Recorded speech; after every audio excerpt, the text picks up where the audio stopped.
ZPTC, MPTC, panchayat ఎన్నికలను ప్రశాంతంగా, నిష్పక్షంగా నిర్వహించేందుకు చర్యలు చేపట్టాలని అధికార యంత్రాంగాన్ని హైకోర్టు ఆదేశించింది. ప్రజలు స్వేచ్ఛగా ఓటు హక్కు వినియోగించుకునేలా చూడాలని సూచించింది. ఎన్నికల ప్రక్రియ మొదలైనందున ఈ వ్యవహారంలో ఇంతకు మించి జోక్యం చేసుకోలేమని పేర్కొంది. స్థానిక ఎన్నికల ప్రక్రియలో సీసీటీవీల ఏర్పాటు, వెబ్కాస్టింగ్, స్వతంత్ర పరిశీలకులు, అభ్యర్థులకు పోలీసు రక్షణ, ఎన్నికల ప్రక్రియను వీడియో తీసే విషయంలో అధికారులు కనీస చర్యలు తీసుకోవడం లేదంటూ వైఎస్ఆర్సీపీ ప్రధాన కార్యదర్శి లేళ్ల అప్పిరెడ్డి హైకోర్టులో పిటిషన్ దాఖలు చేశారు.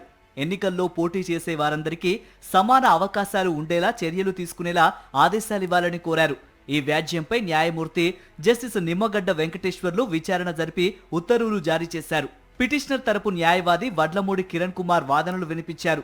స్థానిక ఉప ఎన్నికలకు ఎన్నికల కమిషన్ నోటిఫికేషన్ జారీ చేసిన సంగతిని వివరించారు. అధికార పార్టీ కండబలం, ధనబలంతో ప్రతిపక్ష నాయకులపై దాడులకు పాల్పడుతోందని, అయినా పోలీసులు చోద్యం చూస్తున్నారని తెలిపారు. ఈ నేపథ్యంలో ఎన్నికలు నిష్పాక్షికంగా, స్వేచ్ఛాయుతంగా జరిగే పరిస్థితులు లేవని పేర్కొన్నారు.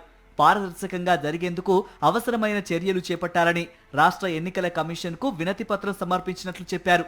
దీనిపై కమిషన్ ఎలాంటి చర్యలు తీసుకోలేదని వివరించారు. రాష్ట్ర ఎన్నికల కమిషన్ తరపు న్యాయవాది స్పందిస్తూ పిటిషనర్ సమర్పించిన వినతిపై స్పందించామని తెలిపారు. వారు కోరిన అన్ని చర్యలు తీసుకోవాలని రాష్ట్ర డీజీపీకి ఎన్నికల కమిషన్ సూచించిందన్నారు. అవసరమైతే అదనపు బలగాలను మోహరించాలని కూడా చెప్పిందన్నారు.